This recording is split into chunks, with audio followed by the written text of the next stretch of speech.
In this video, I'll show you how to remove the store email from the packing slip in Shopify. As you can see in this example, the store email is displayed at the footer section of the packing slip. If you're looking to remove it in this video, I'll show you how to do that. First of all, let's log into Shopify admin account. At the bottom left corner, click on Settings, and then select Shipping and Delivery. Now scroll all the way to the bottom, look for the Shipping Documents section, and then click on the Pack and Slip template. Before making changes, let's save the backup copy of the current template.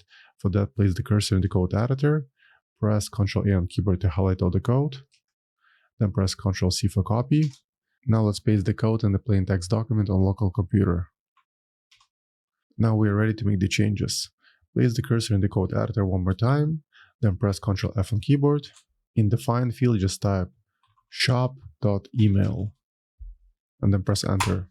Look for the shop.email liquid variable. In my case, it's located on line 196.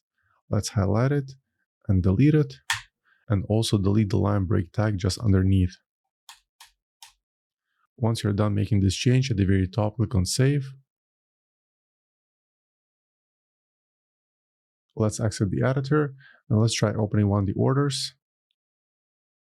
Let's open the first order, then select Print Packing Slips. And as you can see, the updated packing slip no longer displays the store email address. So for now, that's all for this video. I hope you found it useful. If for more Shopify tutorials, please subscribe to my channel. Thank you.